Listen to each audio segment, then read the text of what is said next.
Yes, ladies and gentlemen, the champ, the one and only Jonathan Haggerty, the general, up against Superlek 168. You've been over there for a while. You were probably one of the first over there. I see you have been working hard.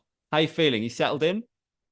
Yeah, we're ready now, mate. We're all settled in. We've been here for 3.5 weeks, 4 weeks. We're climatized.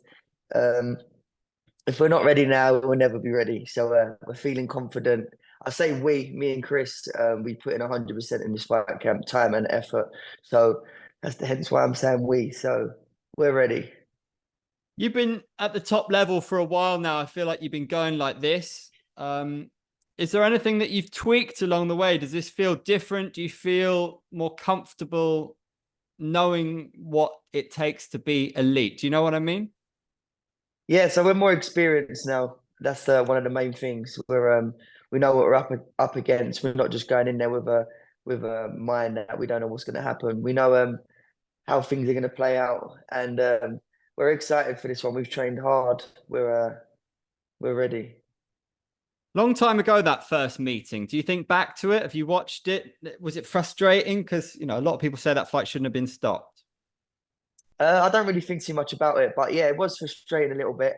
I don't think it should have been stopped. I think a lot of people should think it shouldn't have been stopped, but it is what it is, and it's led to this moment now. We're both on the biggest platform in the world, and we're both at our prime. We're at the peak of our careers, so let's go. A lot of respect there. That being said, I saw a video one posted with Superlek today saying, Haggerty's not that tough. He's not that good. There's loads of guys better than him. I was a bit surprised to see that. Did you see that? And did you have any thoughts? Yeah, I woke up this morning. I see it on my feed, but listen, I don't look into that too much. A lot of people talk, and everybody talks until they get punched in the face. So at the end of the day, he's going to be in the ring with me soon, shortly. So we'll let the fist do the talking Is he and the making a bit? elbows. Is he is he making a mistake here? Is this similar to maybe what Nong O might have thought going into your fight? I really think Suplex not underestimating me. It'd be silly. It'll be silly too. People have done that before. Look what's happened. So I believe he's fully prepared. I seen a few videos. He's looking a bit pumped, a little bit beefy. So yeah, I feel like he's putting a lot of size. So he knows what he's up against, and he's training harder than ever. Well, that's what I want, really. I don't want any excuses after I do beat him. So it's good. There's one thing that troubles me. I heard that he isn't arriving for a while, and it's the elevation. You need to prepare, right? And it really affects some people. What's going on there? What's he doing? I don't know. I don't think it's a great idea. I got out here the first day I got out here with Chris. We hit the pads, and the first round we touched gloves, and I done 20 kicks each side, and then after that I looked at him. I went power white. I went, this ain't good. Like, we need to climatize properly. So it is difficult out here. A lot of people think it's not a thing, but it really is. Hence why I've been climbing up the mountains, training in the mountains on the stairs, elevation training. I think that's going to play a big part of it.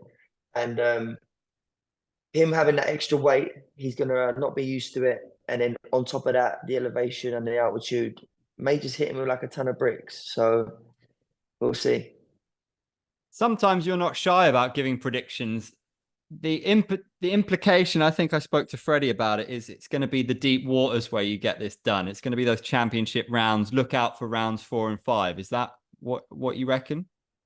Yeah, 100%. I feel like he's going to come out for the first two rounds trying to stop me. And once he realizes he can't, and I'm in there to fight, and I'm in there and I'm tougher than ever, he's going to be questioning himself. As soon as I start putting the combinations together, um, yeah, there we go. The kicking machine. I know you love this sport. What would it mean to you to get a win over Superlek in a championship bout in the main event, one championship in the US? This is very special. It feels historic. Yeah, this is probably one of the most important fights of my career, and if not, will be one of the most important fights. To be fighting her in the US is exciting for me because I remember when I was a child, I used to grow up watching the fights in the American cards, all the crowd, and I always told myself, and I always told my dad, this is where I want to fight, and to be headlining the show we're actually not too far away from the ball arena. So every time before training, I run past it, and after training, I run past it. And there's always queues outside, people queuing up. And I'm just thinking to myself, people are going to be queuing up coming to watch me, the main event. So not only just me, but obviously the whole fight card. But it's a little bit surreal and it's exciting. And yeah, I can't wait to get in there now. What does this mean for Muay Thai? Because the US market is the US market, right? We know all about football and NFL, NBA. Muay Thai, we love it, but it's still growing, right? Is this a crucial moment where it just America just wakes up to the epicness of this sport? Oh yeah, that's the plan. To showcase some skill and what they've been missing out on, some spinning elbows, some real Muay Thai techniques, and what a great place to show it, and that's in Denver, Colorado. And yeah, the fans are great. They're passionate, and I can't wait to hear them roaring and cheering my name. So I'm excited. I remember George St. Pierre used to say he hated fighting, but how do you feel about it? Because, it hurts, but you seem to love it when you're in there. How do you feel when you're in there? I mean, I can understand where he comes from there a little bit, but yeah, it's once you're in there, all the thoughts go away, and you're just in your zone. Well, I'm just in my zone, and I enjoy it. I love it, and especially when you're victorious, it's a beautiful thing. So that's what we're looking to do. September the 6th, get our hand raised. A lot of people talk about Superlek, pound for pound, great. How highly do you rank him? Um, yeah, I'd say he's up there with a pound for pound best in the world at the moment. Hence why this fight excites me, and I'm excited to showcase some skill and show why I am the best. So yeah, I'd say I put him up there as pound for pound one of the best at the moment for sure.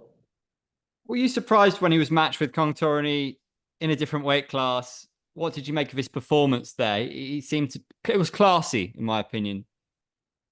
Yeah, so we were a bit surprised by why he took that fight. We thought he should have been trying to build up to bantamweight, getting a little bit stronger, but he's had a lot of time now, so surely he's done what he's had to do in training, and he's well prepared.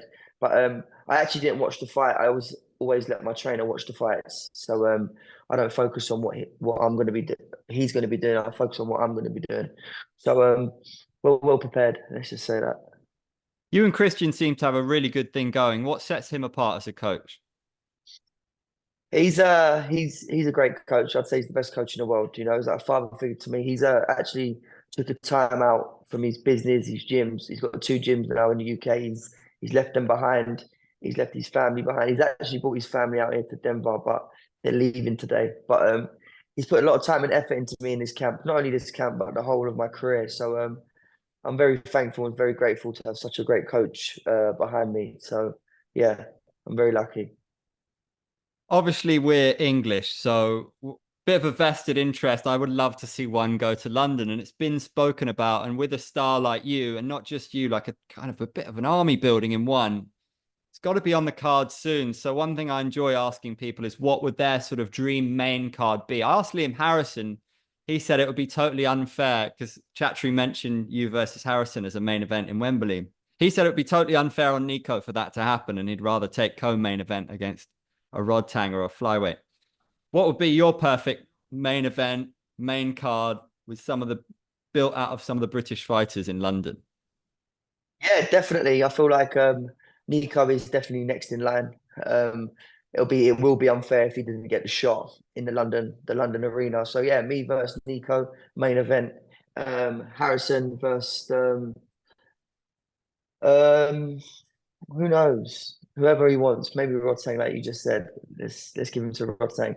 But yeah, definitely me versus Nico main event. And like you said, there's some great up and coming UK fighters coming up. So maybe Harrison or Bendon versus Nathan Bendon co-main event. Um, yeah, the list just goes on. We've got some young generation fighters coming up. We've got that Alfie Pontin. Um, yeah, it'd be great. Just get like loads of UK fighters on the one championship. Amy Perney, she's a great fighter. She shows some extraordinary techniques and that amazing knockout. So yeah, she's exciting. Can't wait to see her back in action.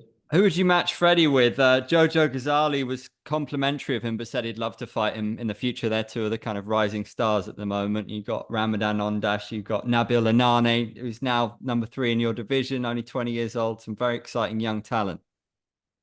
Yeah, that would be a great fight, John. But Fred's got a little bit more building to do.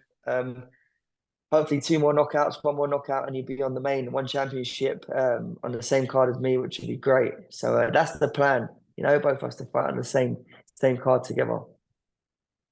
Where do you stand on MMA at the moment? I'm ready. I mean, I want to defend my kickboxing belt.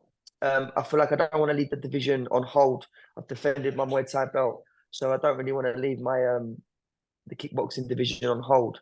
So defending the kickboxing belt will be great for me. Also MMA, like I said, if they send me the contract, then I'm happy to sign it for sure. And what do you make about some of these upcoming matchups? Like we've got some proper bangers coming, but important in terms of what's going on with you, I suppose. Hiroki Akimoto, Elias Anahachi, 2 former champions facing off. What do you make of that one? Yeah, that's a great fight. Very exciting fight. Both in title contentions. Yeah, I'll be watching that very closely. So yeah, that'd be a great fight, great matchup. I'm Who wins? excited to see Elias's his comeback fight at bantamweight now. I Who feel wins like that one? Anahachi wins. You reckon? Yeah. Yeah, I think so. And Takeru fighting Black Panther, that was a surprise, but a good fight. What do you make of that one? Yeah, very good fight. Very surprising. Not really. I wasn't really ready for that one, but I'm excited for that one. I can't wait to watch it. And Nongo welcomes Cameron Nabati after he got the contract. Cameron's looked very dangerous, knocked out Superlek again. Is he Yeah, formidable? yeah. I've seen a few things on him now. He's very great fighter. I feel like Nongo's going to come. I think Nongo's lost 2 in a row now. Is it 2 in a row He won or his three? last one, didn't he? I'll be able to Who did tell he you. fight again? Sorry, tell me. Yeah. He won. He I've won been. I've against been. Kulabdam. Oh yeah. Yeah, I think he's coming back. He's coming back for the title contention. So that'd be a great fight. That'd be a great fight. And just how good and what kind of a puzzle is Nabil Anane, because he's 6'4", 20 years old. I mean, he fought Superlek when he was a kid, and he's beaten Muay Thai. He's racked up big names now. Yeah, he's a force to be reckoned with. He's 6 foot. I don't know how tall he is, but he's a big guy. He's going to do great in the division, and I'm sure one day our paths will cross, and I'm looking forward to it. Yeah, that'll be interesting. Lots of exciting fights for you at the top. Have you got a message for the American fans? What's the vibe been like in the US? They like John. Yeah. Yeah, it's great. It's great out here. We've been to a few gyms out here. They've been very welcoming. There's a lot of fans out here. There's a lot of support, and I run past the arena. Like I said, I run past the arena, and they've got like a big poster up of the fight 168 one championship. So it's exciting. I can't wait to give the fans an explosion of a fight, and look forward to seeing everyone. Going to be massive. Can't wait for it. Maximum respect. Good luck with the final preparations. Thank you very much, bro. Nice one, John. Good to Nice see to you. see you. Take a move in the ring. You can hit me with a word you